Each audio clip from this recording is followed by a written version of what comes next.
The information and opinions presented in this podcast are based on research done at a particular point in time. The fields of medicine, surgery, psychology, etc. are constantly evolving as new studies and movements happen. Please take into account the year of any particular episode's publication, and as new information presents itself, we will do our best to release updated episodes on the topics. Listener discretion is advised for references to medical terminology of body parts. Unless otherwise stated, no one speaking on this podcast is a medical or legal professional and cannot provide medical or legal advice. Welcome to the Trans Field Guide. So today we're going to be just talking about mental health during the pandemic, how to keep your mental health on a more even level. I'm not going to say that we're going to be like, oh, we're going to talk about how to keep yourself super happy during all this, because I think that's a unrealistic goal. Well, I suppose it really varies from person to person. That's fair. I would like to just start by recognizing that, it's okay if your mental health is not where it was before all this happened. That it's okay that you are experiencing more anxiety and maybe even feelings of sadness and, uncertainty and a lot of those feelings that go with that. And a lot of us are feeling that way. And a lot of people, even if you have really good, stable mental health, this might be backsliding a little bit. And there's nothing to be shameful about that or feel guilty about your mental health not being where it was before all this happened. Yeah, these are unprecedented times. So it's hard to even work from any sort of template on this because it's such a different situation than just about anyone has faced. So even people who already have built up a lot of different coping skills might not know how to apply them in this case, or they might actually be applicable in this case. So many times I have told people, okay, who is it that you can connect with, go and hang out with? And now for many people, it's shelter in place. Yeah, I think looking at, what are your coping skills that worked before all this happened and how can you modify them to work in this situation? So like JD just mentioned that, there's still ways to connect with people instead of just as within your home. How can you make sure that you're in connection with others, and using different medium to connect, not just through text message, but FaceTime, Skyping, doing things like if you're connecting through gaming systems, if you're, connecting through Zoom meetings. I know that I've been having a lot more meetings through online platforms, and that's been actually very helpful instead of just doing everything through email because I get to see people, I get to hear people, and then, doing things like for myself, I have a group of friends that are going to do that Netflix party where we're all going to watch a movie together this week. And so I'm looking forward to that, to seeing friends that I haven't been able to connect with recently since all this started.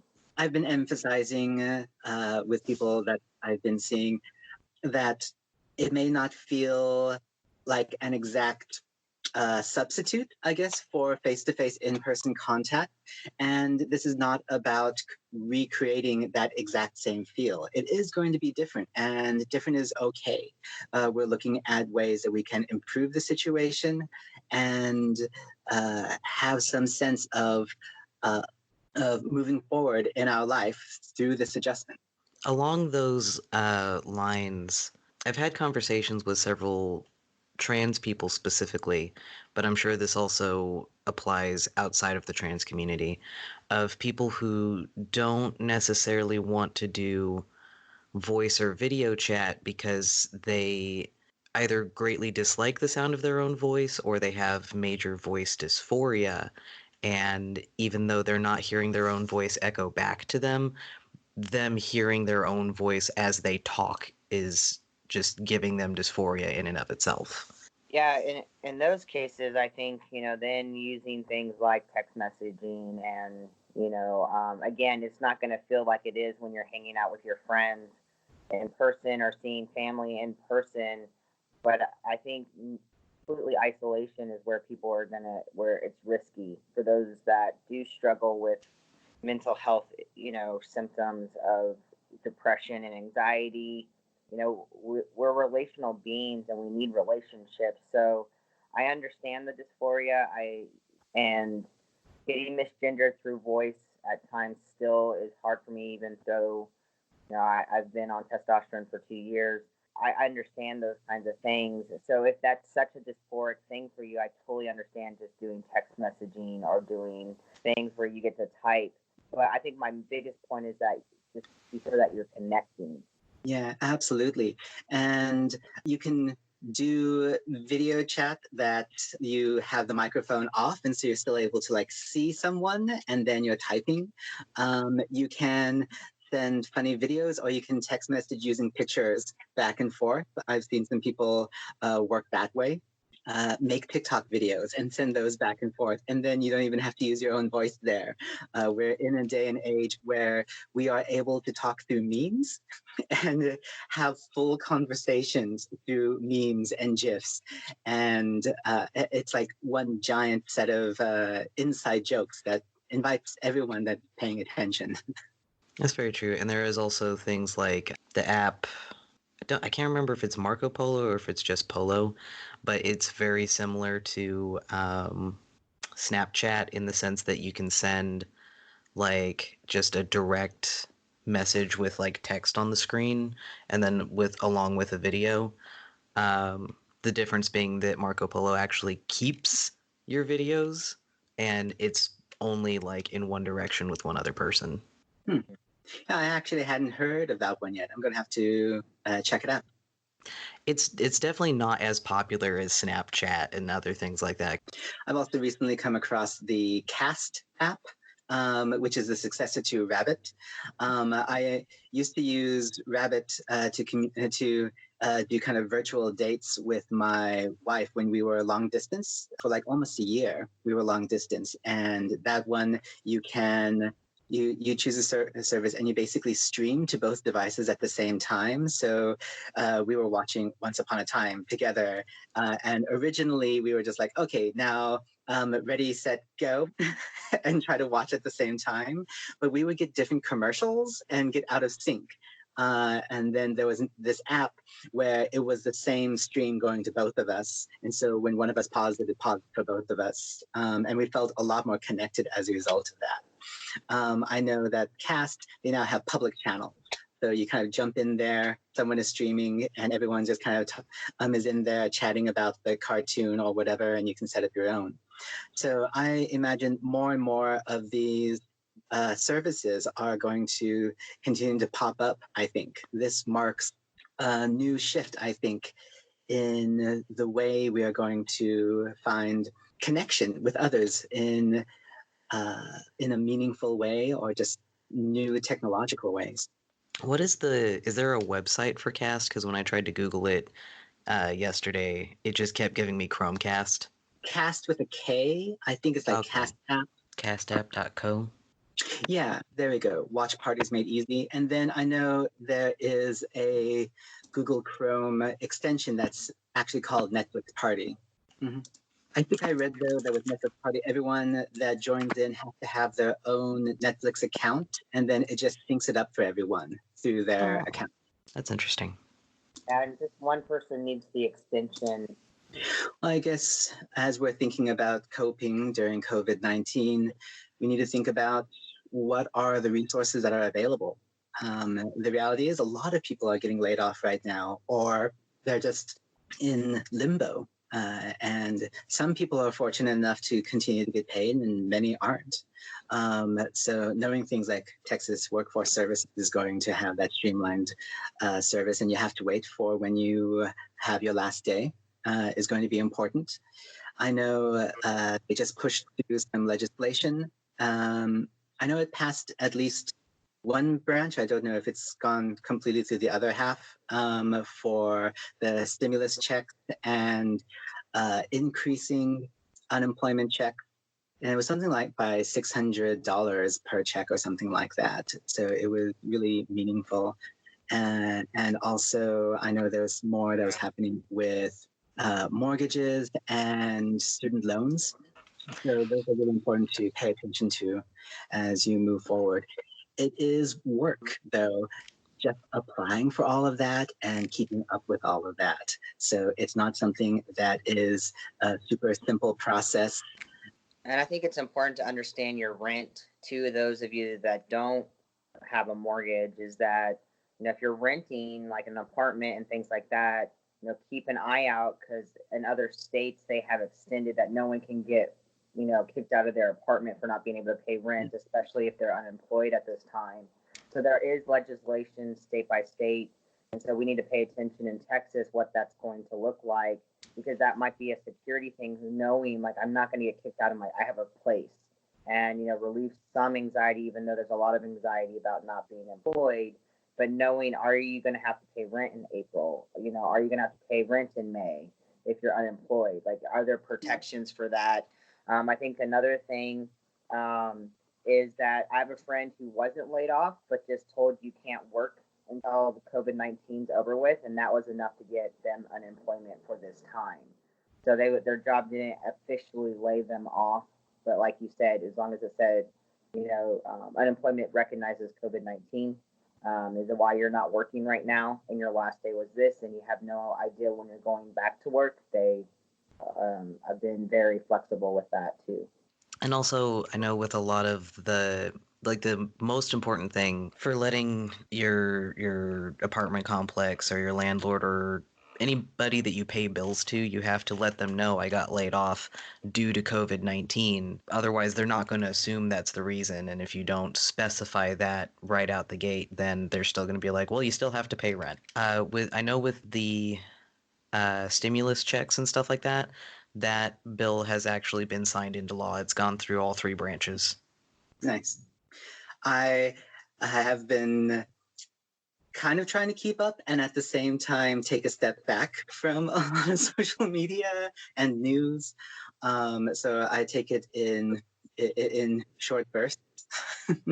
Well, and JD, I think you make a good point right there, is that it is important during this time not to get so plugged into news and keep watching about COVID-19, that it's important to disconnect, to unplug from certain things, because we need a break. We need a mental health break from the stresses of that just coming at us, and news and story after story. That can get taxing as well for a lot of people. And I know a lot of my clients, I've had to, we've had to set limits. Together we set that limit, because I do know the need for news. So I'm not saying completely unplug from news completely, but setting time limits for yourself is very helpful. Like 10, maybe I'll do an hour of social media and then an hour of news per day, and that's it. But that's just an example, that you don't have to do it like that. But just setting your own limits of what's healthy for you, and that again is person by person. Yeah, for me, I have had to really exercise boundaries when it comes to work and emails that keep on pouring in. There are a bunch of them that are stuff I need to know pretty immediately before I go into work the next day.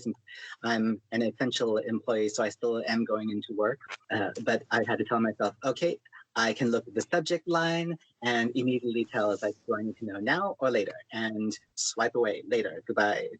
I don't know. I guess it's almost like a quick Tinder of just like, you need to hear that? No, swipe away, goodbye, until I'm at work. So still having a sense of boundaries, and then having a place that I can take refuge from all of that, recognizing that things like social media is both. I have certain groups that are non-COVID-19 stuff that is just really uplifting. It's pictures of people's kids, their pets, random funny memes. And we know that, like, okay, if we're going to get on social media and want to escape that, we go to that specific group. And that's been really nice. Yeah, and I think, for me, with the work stuff, I'm not working solely at home. So those that are working at home, it is creating boundaries within your home. Like, I have a space, which I'm in right now, that I only use for work. Like, I don't bring my work on my couch. I don't bring my work into my bedroom. I don't answer emails on my porch. Like I've had to create boundaries even within my home, that when I sit in this chair particularly, then that's when I look at email. That's when I grade. That's when I have my Zoom meetings. Because if I found, especially last week, that I was having difficulty with that too, where I was, working all the time, and I'm looking at the clock and it's 11 o'clock at night, and I'm still answering email. I'm still doing things. And yes, my job is odd hours. It's not a 9 to 5 job before all this happened. And so, I would spend weekends grading and things like that. But now with this, I'm being very mindful of setting times for myself of when is work and when am I not working, because it's very easy, I think, especially in the type of job I have, is just to work all the time. I can leave it for a minute, then come back, and then I can leave it for a minute and come back, and that wasn't healthy. Where I was like, oh my gosh, I've worked like since 8 o'clock this morning, and it's 11 o'clock at night. So I think that's also important, is to set those boundaries of when is it work time, when is it relaxation time, and that's also what I was going to mention today, is that, and what I'm working on with some of my clients as well, is that, and doing this myself, is making a plan every day. So, I have a plan Monday through Friday because I do work. And so what does that look like in comparison to my weekends, and trying to make them different, like still having a weekend, still, I exercise daily. And so I have a time that I do that in. It's not a very strict time. It's like whenever I wake up till 11 is when I would get my workout in. Again, it doesn't mean that I'm working out from 9 to 11 or whatever, but this is the time scheduled for working out. I make sure that I'm eating on scheduled time, so I'm not just sitting and eating.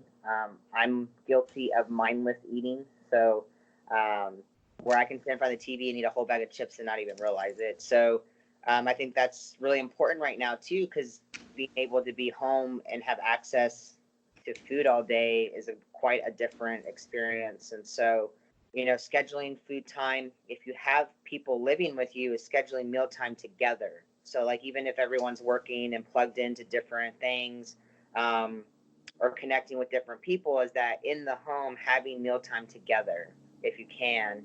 And then, I schedule even creativity. I do something creative every day, whether it's singing, whether it's painting or drawing or coloring.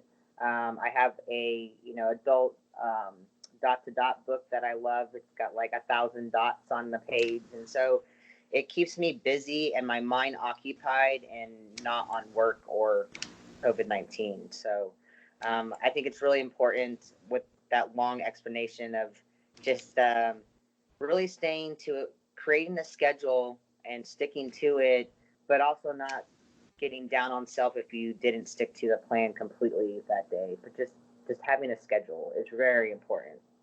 Yeah, I really like that last part of not being hard on yourself if you don't actually stick to that schedule.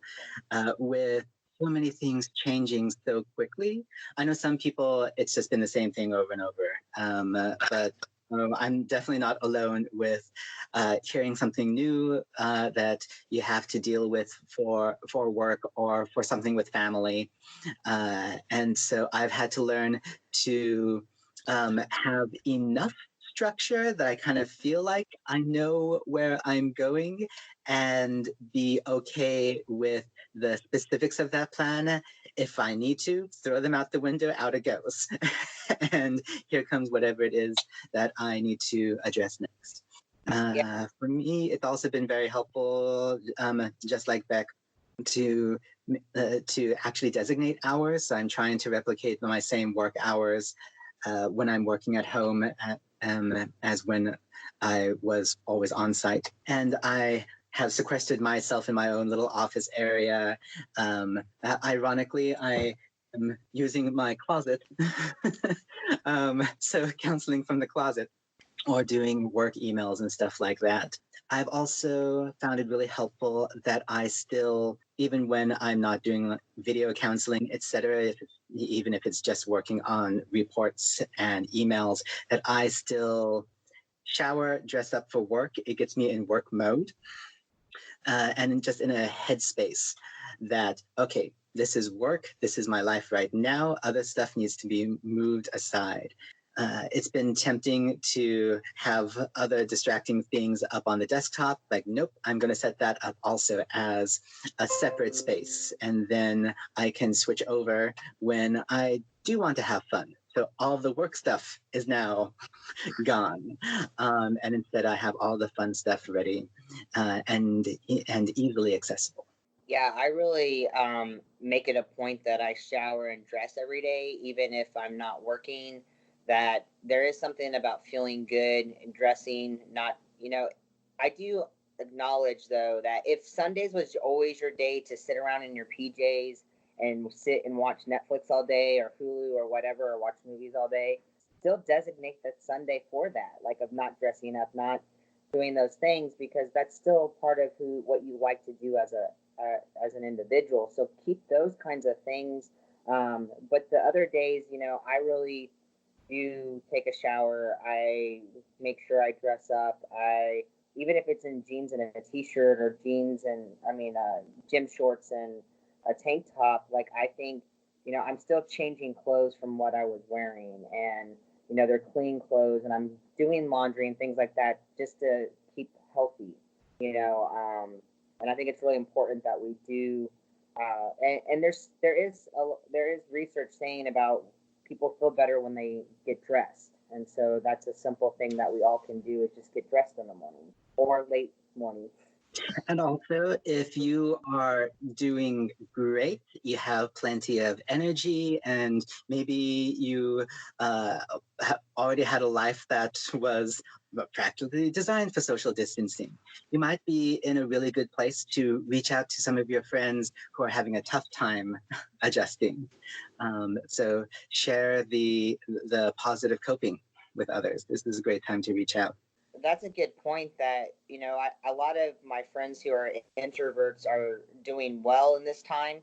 However, introverts still need connection. So I think it's important that, they're just an introvert, they don't need me to call or reach out to them because that's their personality type. But that's also just, if you're checking on your extrovert friends, you need to be checking on your introvert friends. They may be doing better because they're used to having long periods of time alone. But again, we all need connection at some level. We're programmed, for lack of a better word, to connect with one another. And then those of you that are extroverts, it is hard.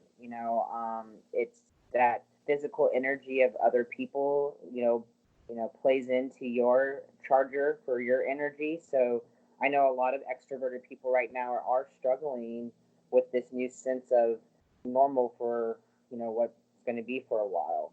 And how do you, like JD said, is not completely replace it, because nothing's ever going to replace that physical contact with another person, especially someone that you love. And so how do you get as close as possible to that connection? Mm-hmm. It's not going to be one size fits all. Not at all. I was working with someone who was saying, "Yeah, I know I'm supposed to have this structure, and I've been working on this and this and this and this to make certain that I stick to all this schedule." And I had to say, "So, what was your life like before COVID-19?" It's like, "Oh, yeah, I was working all sorts of odd hours, etc." And I was like, "Well, no wonder you're struggling with this. You're working off of someone else's template." Where your life was more on just your own schedule based on what your needs were. That part doesn't necessarily have to change. You have to figure out what feels stable or supportive to you, not necessarily what feels stable and supportive to your friends who say that that's what they need. I'll also say some people during all of this actually need to create more space just for themselves. We have people who suddenly they are spending so much more time with family with roommates because they're not able to get away from each other by going to work. And so even though it's a time of social distancing, it's like, oh, okay, you need to go over there and just read while I can be over here with my own meal and sit in silence or put on headphones and listen to music or watch my favorite show. Yeah, I think that's a good point too. Is that all of a sudden you're around family and roommates 24/7 in some cases, and so how do you create a space or a time for just you? Because that's also needed. I will admit I'm a little guilty of forgetting a little bit because I'm by myself, so it's a very different. I don't know. It is a struggle. It is a struggle at times, and I'm feeling like I need I do reach out a lot more um, because I also am an introvert extrovert, so I do enjoy alone time. I do enjoy the days where I can do nothing and not see anybody. But this long for me has been a struggle. So I also, for me, I enjoy. I walk the trail, of course, staying 6 feet from everyone, but just seeing people, just feeling, just seeing the energy and being around others and being in nature has been very healing for me at this time. Also, I took a drive this morning to go get some breakfast and to pick up some groceries and stuff, but I took the long way because I just wanted to be out of my space for a little bit and still be safe. And so that's a way to get some self time is if you have a vehicle is to drive around a little bit. Um, that was kind of a nice break, to be honest. Who knew errands would be a thing that I would want to do? Like so excited about picking up groceries today. Mhm. Yeah, and there's a lot of people who aren't even going out to get groceries, they're getting everything delivered. Yeah, I just did curbside today, and I also uh, called in an order for my favorite. I haven't had donuts in a long time, and I just thought, with the stress and everything, that I would support one of our local donut shops. And so I went to the donut shop and called, because they had you could stand outside, order through your phone, and then they would bring it to your vehicle. So I did that as well, and so one, supporting local businesses, and then two, again, treating myself in a different way than I have been. Of course, I'm not going to do that every day, but it feels good to support people during this time as well, and then to treat myself, and then again, driving around because I was guilty of that too, is getting a lot of things delivered, but it's again, there's curbside, and unless you don't feel safe doing that, and I get that as well. However, I did have somebody in the community tell me that it's been nice to go to do curbside stuff because they're able to dress the way that they want to, picking up, being out in public and picking up things, and going through drive-throughs and picking up curbside and being able to be dressed as true self has been really nice, since they're not going to work and those types of things where they are unable to do that. So, Or the whole thing about working from home, it's like, okay, yeah, I get to work at home like in the expression that I want. yeah, or I don't have to wear pants. So, I've also been using it as an opportunity to give myself more of a break from wearing my binder. In part because of the whole, like, fact that if you do end up, like, catching the virus, it's entirely, like, in your upper respiratory area. So trying to wear a binder with already difficulty breathing, I'm like, I don't want to put myself in a situation where I end up having that. But also, I personally, my dysphoria about it isn't so bad to where I'm one of those people that feels like I have to wear my binder when I'm completely by myself in my home. I know there are some people that do feel that way, but I'm taking this as like a vacation from wearing the binder, except when I go outside. Yeah, I like that you've been able to find that flexibility in your life. yeah, I understand that. When I used to wear a binder, that's the first thing I would take off when I came home to breathe. you know. And so, yeah, when I had weekends where I was by myself or didn't have much plans, I would enjoy the fact of not having to wear that, because I was like you. Of course, like you said, there are people that wear a binder 24/7. As soon as they're up, they put that on, and I understand that too, with the dysphoria that causes. So, but hopefully, people are able to find some ways to feel good about self in these moments, and giving yourself a break. Yours is a physical break from your binder, but also just being kind to self. That this is a different time. This is a stressful time.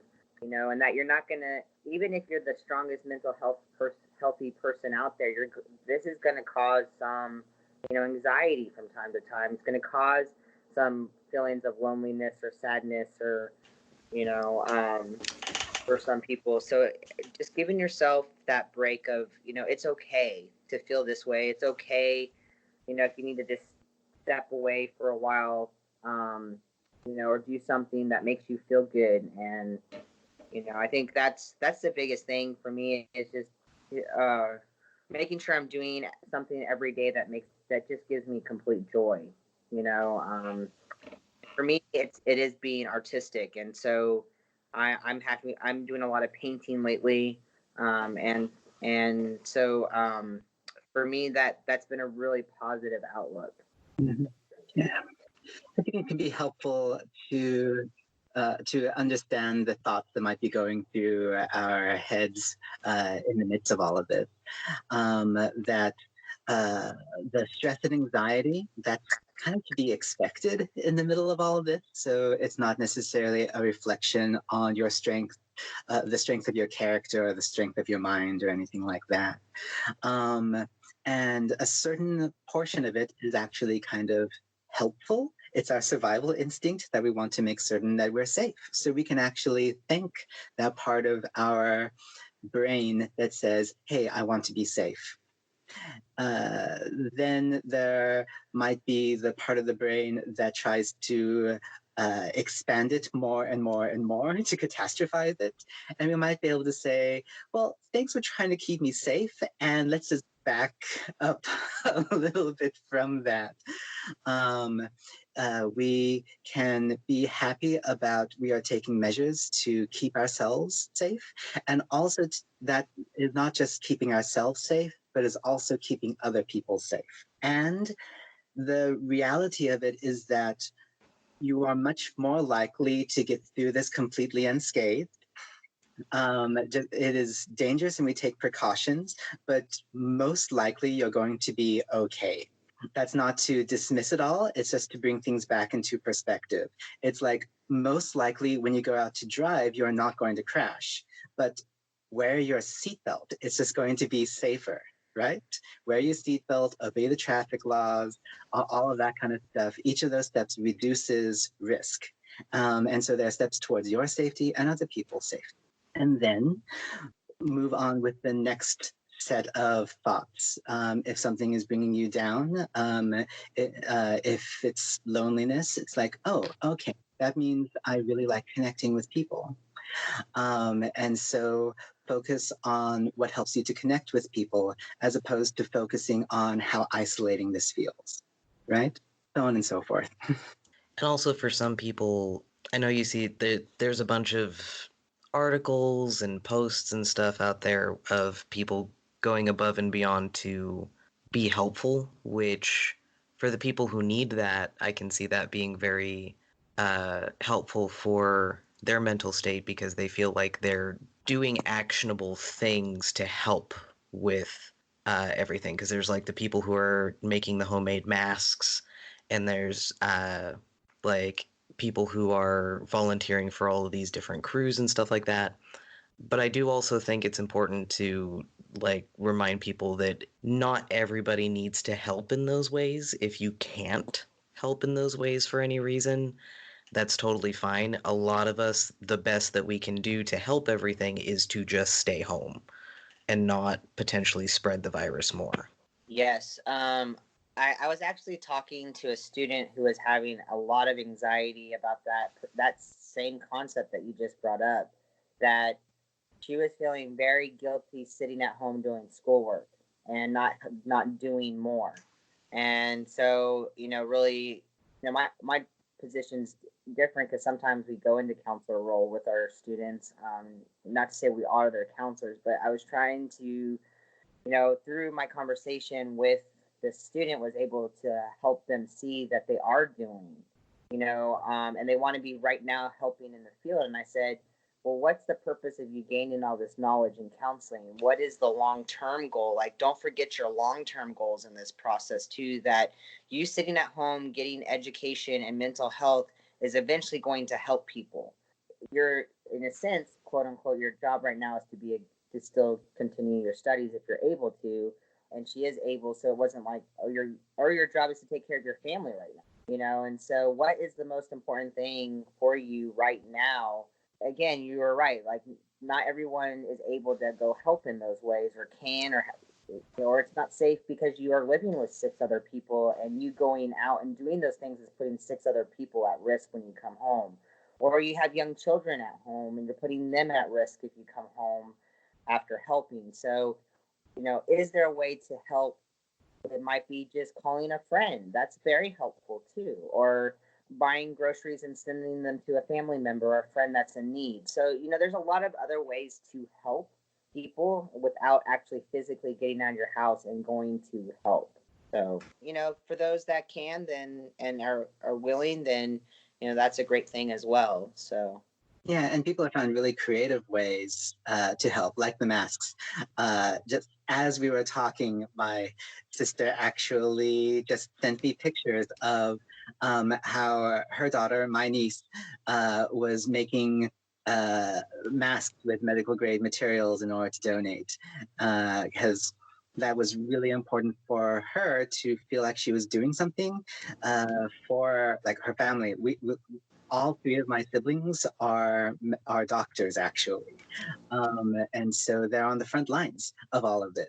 And I know the kids have been trying to figure out like how to make sense of all of this, and that's been something that was really helpful. It's like, oh, okay, I can help mom by making some of these masks, and I can make a bunch of them because I know how to sew, and we can donate them to other doctors in New York. Because I've also heard there is an organization that has pulled together therapists who are volunteering their time or reducing their fees for people on the front lines. So for healthcare people, for grocery workers, for first responders, the max of any session from that is just $50, but then a bunch of them are free. So people who are counselors and want to help, it's like, yes, a bunch of us right now are suddenly jumping into telehealth. Those of us that can help as part of our jobs, there are great ways to do so that are also exposure free. yeah, and I think that's important too, is that, almost all counselors are going to telehealth right now. Those that have the capacity to do that, either, at home, or that their private practice office is a single office and they're able to do telehealth from their private practice locations as well, is that a lot of counselors are doing that. And a lot of insurance companies are recognizing telehealth, especially during this time, as a therapeutic means, and are paying and insuring people to get counseling. And I know a lot of counselors, such as myself, are seeing clients at reduced rates at this time. And so, if you are in mental health need, there are a lot of resources at this time. A lot of, going through your if you have insurance, is a way to find a telehealth counselor to talk to someone at this time.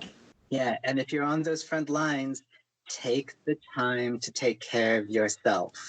You can take the time to seek out a counselor, to have that conversation. One more thing I wanted just to mention is sleep. We didn't talk too much about sleep, but it's really important to continue your sleep hygiene during this time. I know a lot of people that I've talked to have been sleeping more than they normally do. Again, trying to get on that schedule, no matter when you get your 8 hours, if you can get 8 hours, but really looking at your sleep hygiene, how you're getting ready for bed, how you're quieting your body. Your body still needs sleep regardless of when you take it. So if you're staying up later, but then you're allowing yourself to sleep in later, but it's really important that into mental health is sleep and exercise and eating healthy at this time are some things that you don't have to do a lot of extra stuff for it to get reap the benefits from mental health for that. And I know for myself, to quiet my brain down so that I can sleep at a reasonable hour, I've just been falling asleep to like guided meditations and Tibetan singing bowls and stuff like that. Yeah, and I think that quiet, of meditation and relaxation is also important. I think it is, whether you pray or meditate or deep breathe, just to have a quiet space, even being alone there with all the thoughts and things like that, is important to have that quiet. I absolutely agree. Definitely important to take care of the body, which also supports the mind. I'm running through, and I feel like I mention this every time I'm on your podcast, the different zones of wellness. It's always good to just take a step back and think, what am I doing for my physical health? Am I eating right? Am I sleeping? Am I moving? My emotional wellness. Can I actually be friends with my emotions and express my emotions? Am I processing those emotions and letting them out? Whether that's journaling, whether that's doing that through a therapist, a friend, etc. With friendship, there's social wellness. So we talked about connecting with people. Intellectual wellness. Are we still using our minds? Are we taking the time to learn something or applying something that we have learned? We talked a little bit about occupational and financial wellness. So know your options there. Take care of your needs, and reach out if you are in need of assistance, because a lot of programs are stepping up to help people out. One that we haven't really hit yet, I think, is spiritual wellness.